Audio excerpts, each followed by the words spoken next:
There's been a growing appetite for a while now for a new Grand Theft Auto-esque third-person shooter, something that just has not happened in the AAA sphere for years.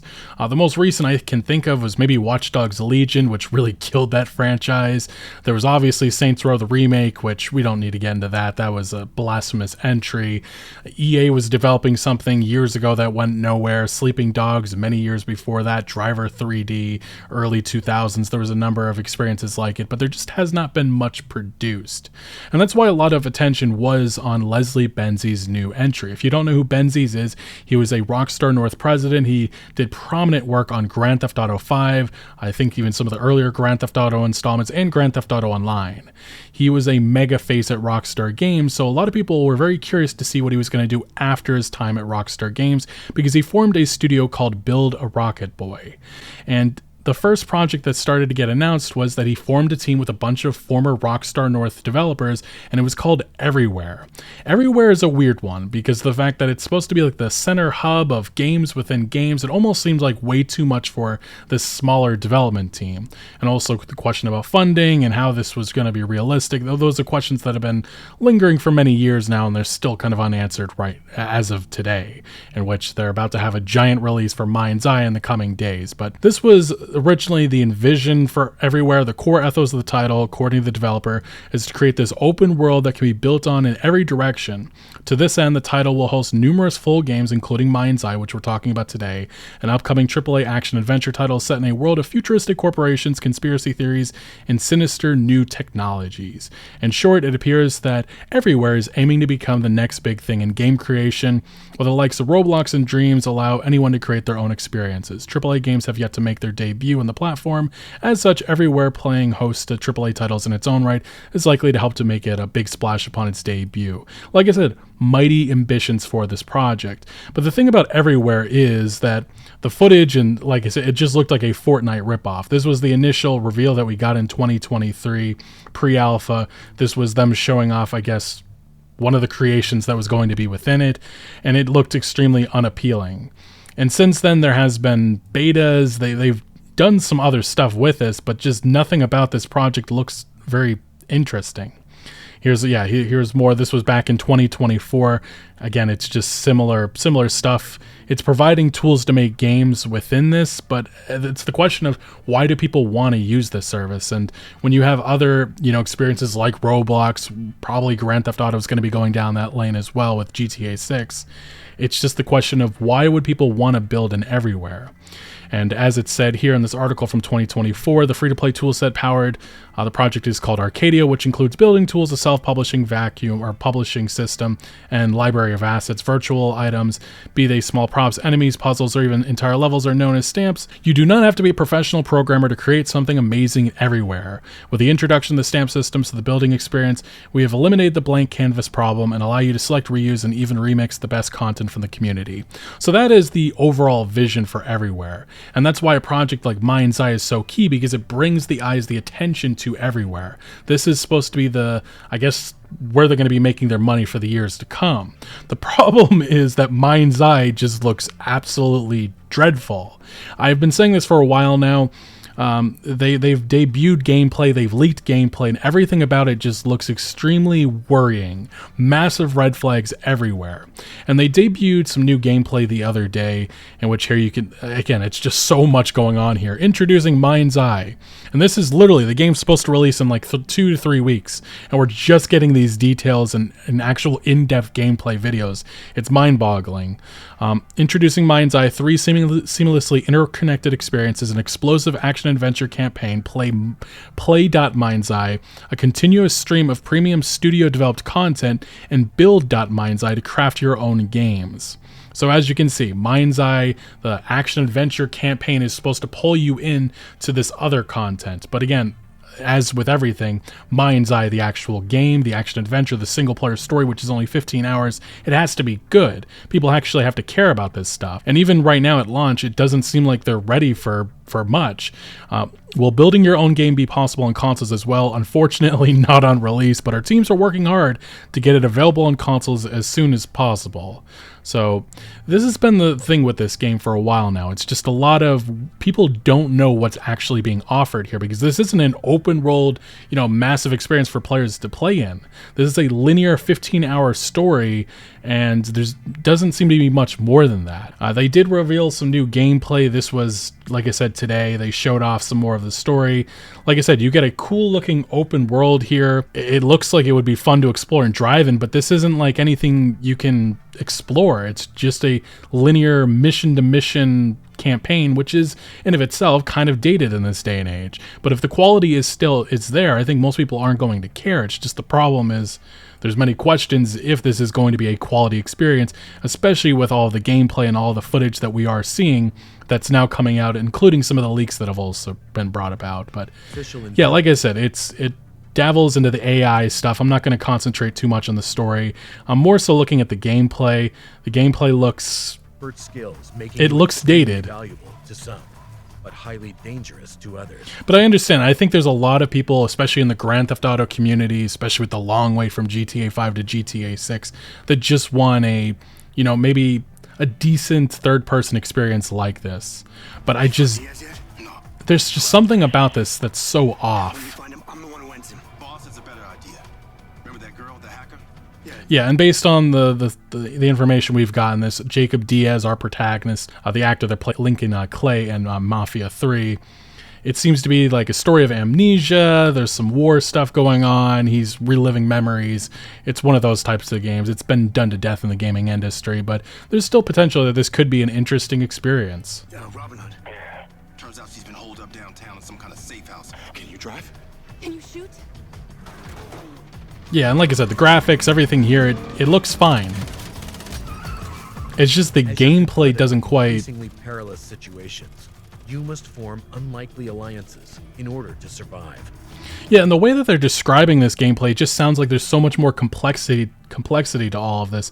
But again, it's a linear story going mission to mission, and the open world, all these surroundings, it's kind of just set dressing.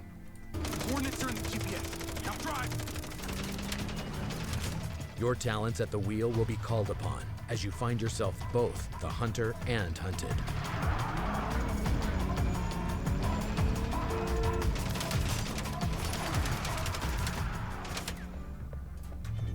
Boom, and there's an explosion. Like I said, the gameplay, it looks fine. It looks serviceable, at least in this. But the problem is, they've just been extremely restrictive with who's actually showing or even playing this.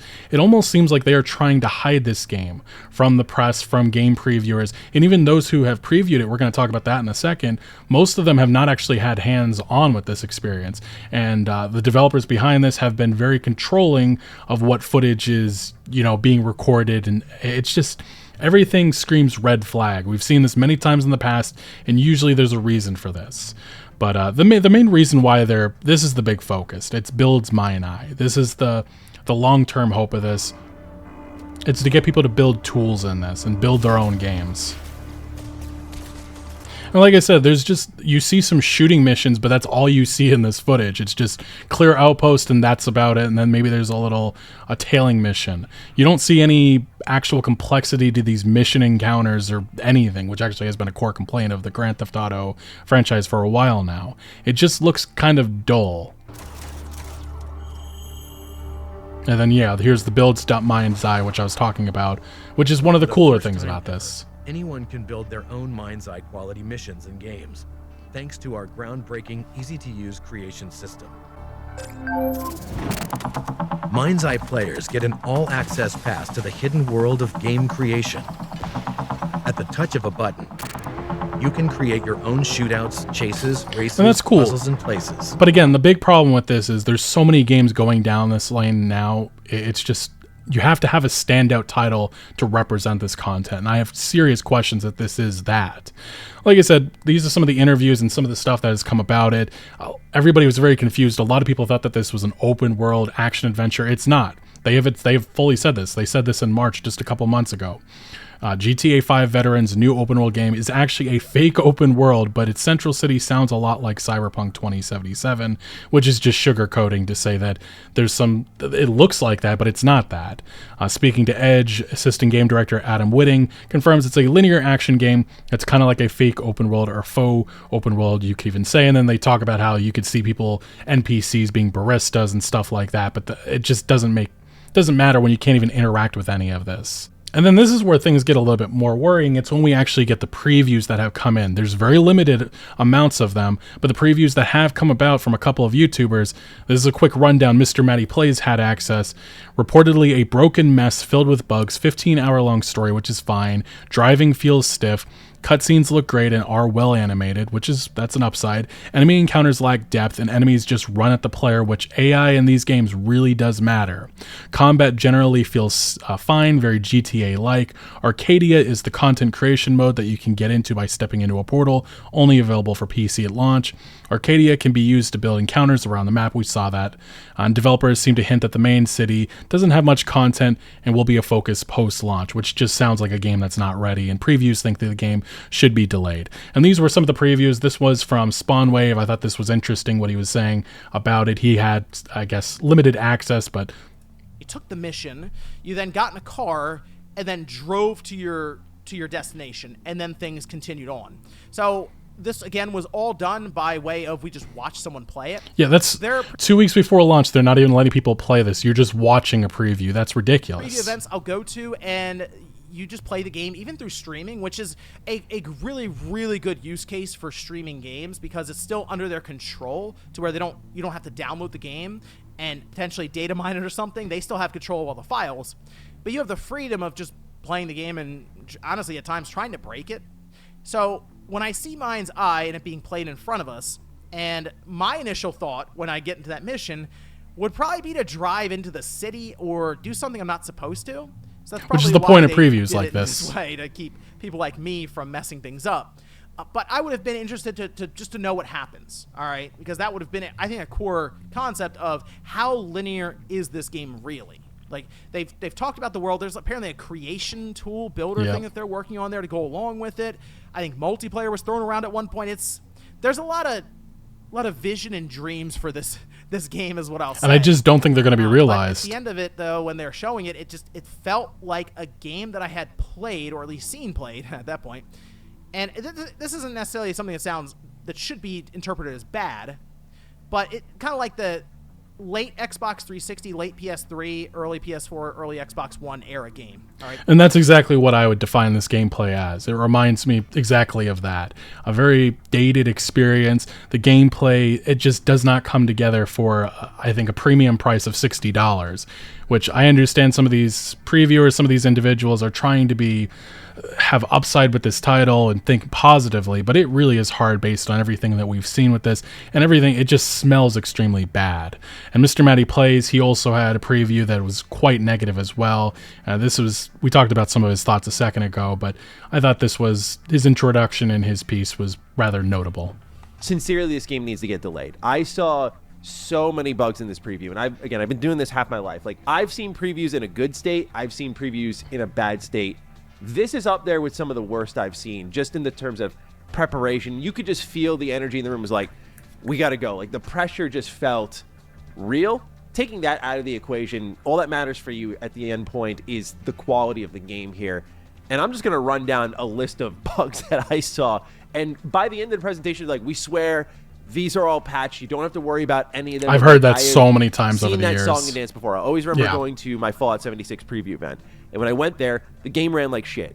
And Bethesda was like... And the fact that they're not letting... Like, this is all pre-recorded footage that they were giving out to players for MindsEye. So this isn't, like, actual captured content. They're hiding it. They're hiding it for good reason, because they're scared of the negative publicity that they're about to receive. And like I said, we've had some other stuff that has leaked in the past. This was back in early May, one of the gameplay clip. It's just the dialogue. It just sounds so bad. It's just the grown-ups left. I do need to tell you, Jacob, you're not gonna catch me. What you did back there may have exceeded expectations, but you have to realize when it's time to draw a line in the sand. I don't think you understand. When you started selling my data to other people, you made it personal. What? Like you're not on social media? Scratch that. You probably aren't. Okay, what do you need from me to fuck off? It's just so Give me some bad. intel, and maybe I give you a break. What do you want to know, Sherlock? You can start by telling me who you're doing all this for. Oh, you really don't get it, do you? You need to take a look inside yourself, Diaz. You're fighting against your own. Yeah, like I said, I'm sure that this isn't going to be the worst thing imaginable, but it smells like a 6 out of 10 in my opinion, maybe even worse, just based on everything we've seen so far. And then there's the fact that the developer in of itself, there is so much more drama to this. The fact that there's negative reviews from this employer has been constantly brought up, showing that there's chaos going on behind the scenes, which might point to why they're trying to push this game out right now. A 2.1 on Glassdoor isn't much to think of until you start looking at the actual reviews, and they go after Leslie Benzies and his management team. 23% approve of the CEO, and a lot of, like I said, a lot of them. You got one positive right here. Stay away. There's nothing positive here. The most toxic, unethical senior leaders I've ever encountered.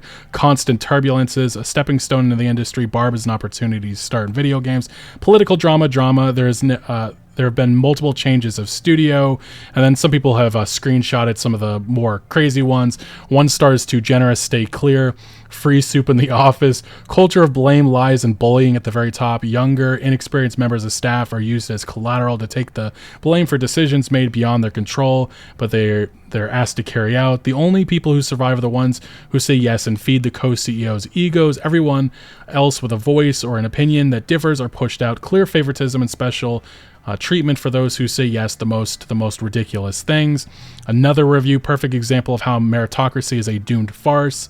It's a sad byproduct of capitalism that most of us will end up working beneath the petulant children of the elite who inevitably fail upwards through life. The company is the worst example of this I've ever experienced or witnessed. The upper management openly admit their goal is a culture of fear and consistently pass all blame off to the lower orders. I'm still amazed at some of the company policies specifically designed to protect the fragile ego of the CEO. For the day to the day, it's a constant battle between talented developers and clueless leadership knee-jerking like ragdolls from GTA 4 to the whims of the CEO without any regard to what would actually make a good game. Said CEO is the type to actually read this between making delusional 5-star reviews, so I say, hey, grow up, accept responsibility. Also, I'm amazed GTA 5 ever got released in spite of you, which is damning against Leslie Benzies, and it only continues. There is more of this. So much to say, so little time. I think it speaks volumes that for every 1-star review, a passive, aggressive 5-star review rears its head. And also look at how many likes the 1-star review gets in comparison. And there's a lot of reviews here. There is like 89, and they are almost overwhelmingly all negative. So this is, like, I understand Glassdoor has its reputation, but risk of train wreck, clueless senior leadership. Don't join if you've already here. Join a union. Do not ever consider this place, please. A company teetering on the precipice of collapse.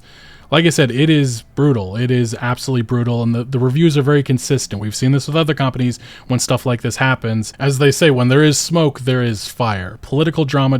There's been multiple changes of studio leadership, culture war, bullying, keeping up with the misinformation is hard. Crunch. This is a studio in full crunch for months, veiling as focus time bug bash. And then we had another person pointing out this one. The CEO made one of the biggest revenue generators of all time in 2013. It's safe to say that games have moved on since. However, the mythology of I'm always right and you will cater for that audience of one has not. The CEO, Leslie Benzies, simply does not process anyone's view other than his own, and frantic last-minute feedback, abject panic from investors. It results in delayed decisions making, as some of the things requested simply cannot be implemented, or if they are implemented, they are incomplete, inaccurate, or simply not good enough because they have not had the time to be cared or care required.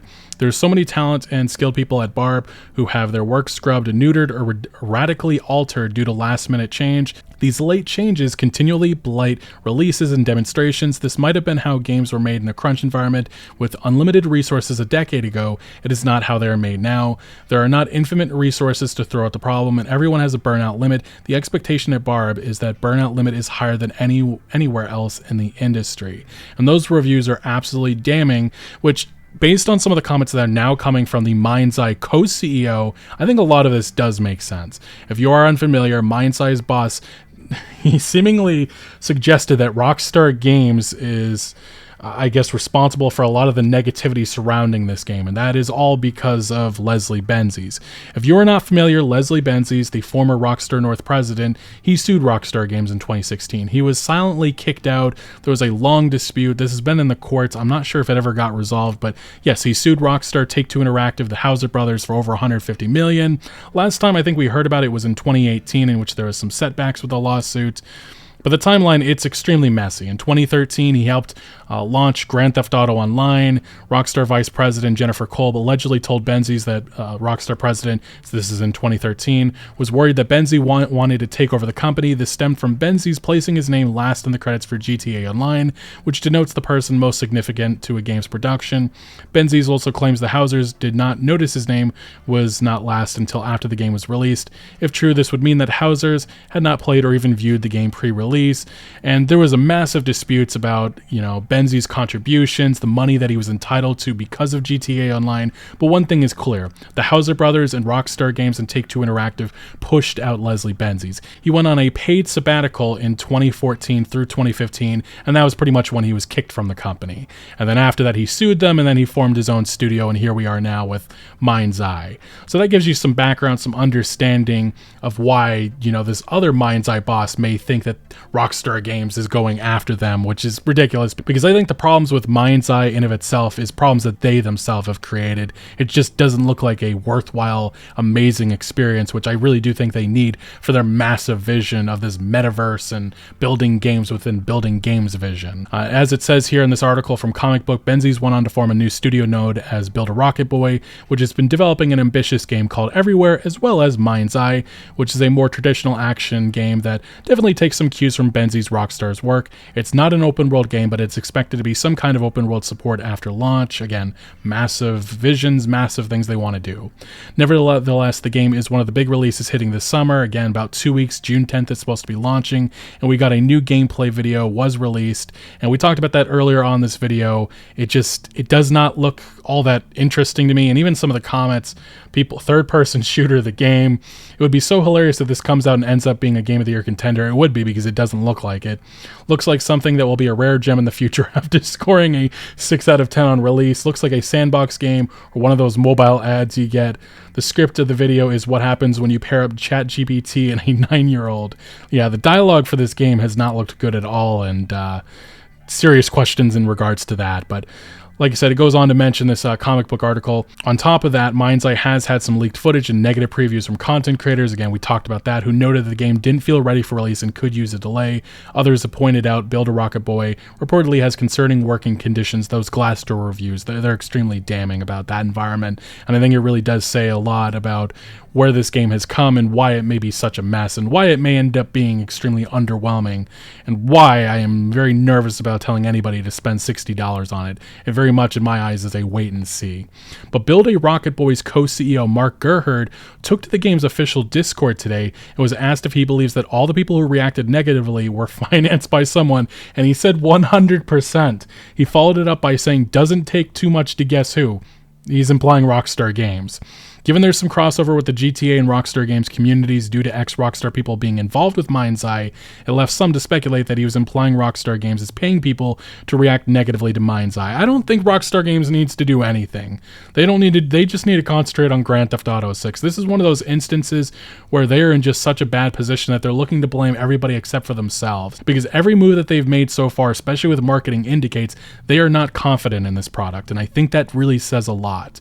And especially with how they've been hiding this game, really not talking to the press, only leaking little snippets here and there. Again, I think that's extremely damning about the quality of this content and the fact that I just don't think it's very good. Now, this co-CEO Gerhard was confronted about this in Discord and began to clarify his comments by saying there's an effort to trash MindsEye and Build a Rocket Boy. There's a concerted effort by some people that don't want to see Leslie or Build a Rocket Boy to be successful that are making a concerted effort to trash the game in the studio. It's pretty easy to see the bots and the repeated replies to any content that we put out.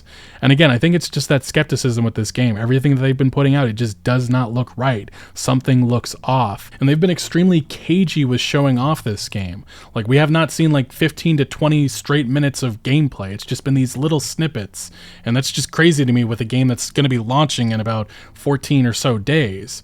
Now, when pressed further about his beliefs that someone is being paid off to talk negatively about MindsEye, whether it be content creators or ordinary fans, the CEO Gerhard responded with the following: "No, I never said that. I do know that there are bot farms posting negative comments and dislikes."